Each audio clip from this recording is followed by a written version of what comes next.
Hi everybody, I'm Evan Irwin. And I'm Glenn Jones. And this weekend, the StarCityGames.com Open Series hits San Jose at the Santa Clara Convention Center. SCG Live will be broadcasting matches and commentary on our coverage page starting at noon on Saturday with hosts Gavin Varhey and Joey Pasco. And this event is going to be huge. There's going to be hundreds of players. We're giving out over 14 grand for the Standard, Legacy, and Draft Opens. So come on down, play some Magic, and level up in our Players Club. And you forgot about the 18 qualifications for the $50,000 Invitational in June. 18? Yeah. That's freaking sweet, Chest Bump. We'll see you in San Jose. Hi, this is Hall of Famer Gabriel Nassif. Welcome to the Magic Show.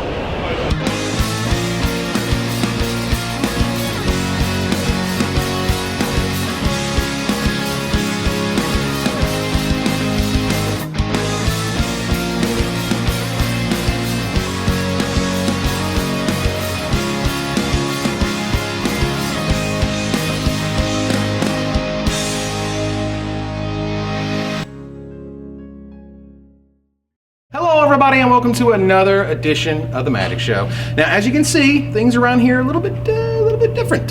This marks the first week you'll be able to see me talking to you. Now not only do I have to wear pants now, but I have a writing staff to boot. Oh Lord, what wackiness will ensue. Now this week I'm talking Mirrodin Besieged Spoilers, so strap yourself in, because here we go.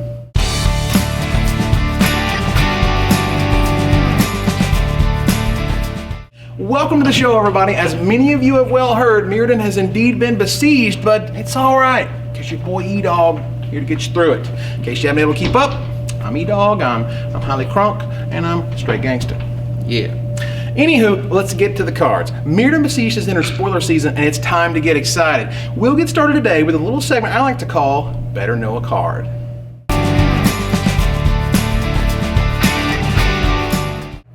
Now our first card, and easily the best card spoiled from a constructed standpoint, is the very sexy Hero of Bladehold, who we're featuring on today's edition of Better Know a Magic Card. Now, this little lady is bonkers, and I mean really nuts. If I could fill a bathtub with Hero of Bladehold and just roll around him, that's exactly what I'd be doing right now, but I can't. Now, with Planeswalkers running rampant in Standard, WotC decided to push an aggressive but powerful creature. Getting a pair of 2/1 attackers every time you turn her sideways goes a long way towards clubbing control opponents to death, and also threatens any Planeswalkers on the other side of the table. Now, at only 4 mana, she fits right into the top of the Boros curve, as well as other aggressive white decks. If I'm looking for a woman to close out my games in style, it doesn't get much better than the bikini-clad Hero of Bladehold. Now, Hero of Bladehold also enhances the dilemma of the pre-release. Mirrodin versus Phyrexian, good versus evil, robots versus robots. It's more complicated. The Phyrexians have gotten better cards so far, while the Mirrodins have definitely gotten the shaft as far as anything really awesome, except for Hero of Bladehold. So it's really your call. Do you take Hero of Bladehold and resign yourself to uphill battles all day with the Mirrodin cards, or do you take the marginally worse Glissa the Traitor and some sweet Phyrexian cards to build your deck with? Weigh in on the feedback. And that's Better Know a Magic Card. Moving right along, we got some more sweet new cards from Mirrodin Besieged. Let's cover the new mechanic next, shall we? While we have Battle Cry for the Mirrodins, the Phyrexians have Living Weapon, as seen on Flare Husk. Now, what do I love about this mechanic? Well, it solves the feel-bad problem drawing a piece of equipment onto a clear board. I mean, sure, that sort of body of mine is sweet, but it's just a crummy sword if nobody's around to swing it. It's like rain on your wedding day. It's like a free ride, you know, you've already paid and whatnot. Now, Flare Husk is also a brilliant target for Trinket Mage. Once the little germ dies off, you now have a 3/3 Trinket Mage, and I am definitely on board with this. Up next, we have a really interesting bleed for Infect in white with Priests of Norn. Now, these guys look a little like that guy from Silent Hill, and I don't much care for that, but it's alright. I mean, I'm betting old Priest of Triangle Head here will be rocking limited tables soon enough. Moving on, we have what I like to dub the best Metalcraft enabler ever in Master's Call. Yeah, so that's a Chrome Steed you got in play right there, correct? And say you really need that guy to be a 4/4 so he can smush your opponent's, I don't know, thingy, whatever, with 4 toughness. Anyway, out goes the Call of the Master, and in come the Righteous Beatings at instant speed. Bam, bam. Now, speaking of Chrome Steed, have you seen his bigger brother, Razorfield Rhino? Now, look at that right there. That's, you have 2 to this number, and 2 to this number, and 2 to this one, and voila! You have yourself a magic design. Now, of course, a 6.6 is a bit scarier than a 4.4 when fully powered, but one of these things costs 50% more. I know the old standby of Magic that cheaper's better, but in this case, size does matter, and the Rhino's got a size on his side. Now, up next is Septic Rats, a solid infect guy and my front runner for the new line of scratch and sniff Magic cards. Now, what WotC really needs is to make this happen. A Magic card that smells like a 7-Eleven bathroom can only enhance your gaming experience. I think. Maybe.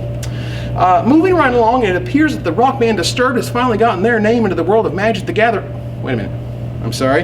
I'm getting reports that this creature is not in fact down with the sickness, but is spreading the sickness. Oh, thank God. Disturbed sucks.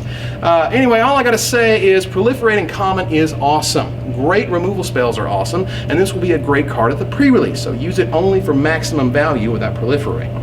So, who's ready for some power creep? I know I am, but to put this in full context, let's look at Blade of the Sixth Pride, a fine common from Future Sight. Now, this card pushed the boundaries on what a vanilla creature could be for a mere 2 mana, just like Elvish Warrior did back in the day for 2 green mana. But leave it to Wizards to give us not only Blade of the Sixth Pride back, but an even better one in a Quarter Paladin. Yeah, that's Blade of the Seventh Pride for those who lived through the days of time spiraling, and I look forward to bashing some serious face with this guy in the upcoming year. Now, this week we have one final spoiler for you, the oh-so-powerful, metagame-defining Signal Pest. Yeah, he signals for pesky reasons, and bish, he's just here to help. He's like your magical wingman. He'll cover your tail, as long as you cover his. Next, I want to introduce our Open Series recap, courtesy of coverage manager Glenn Jones. Take it away, Glenn. First off, I want to thank Kansas City for giving us a great event. 493 players blew away our expectations for Standard, and I have the players and staff to thank for a terrific tournament. Pat McGregor ran Boros back following the Invitational, adding Koth of the Hammer to his list and smashing all comers.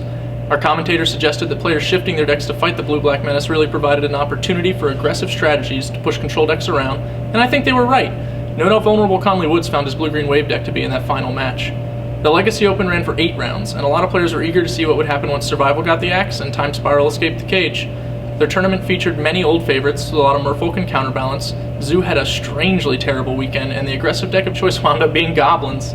There were multiple lists hovering near the top all day, and Chris Osinski actually won a mirror match on the bubble to make top 8. I was personally impressed by Julian Boer's lists and his play. Making top 4 with no sharpshooter is a neat trick, and he very nearly overcame Chris in the semifinals.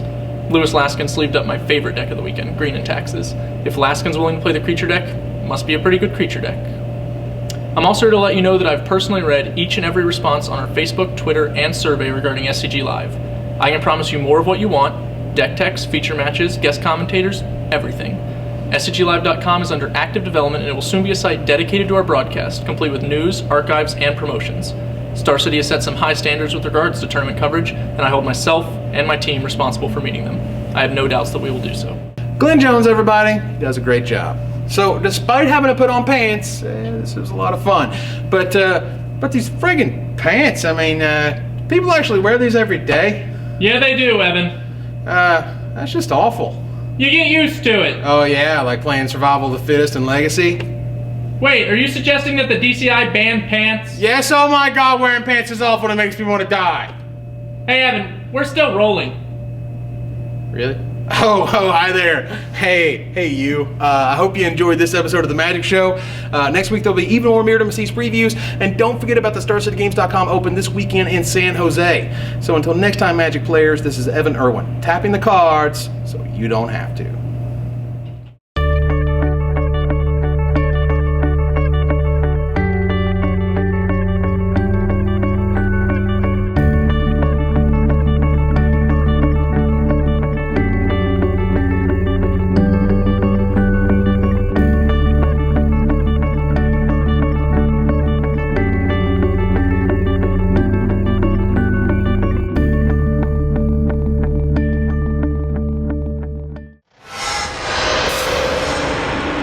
Always like the fatties.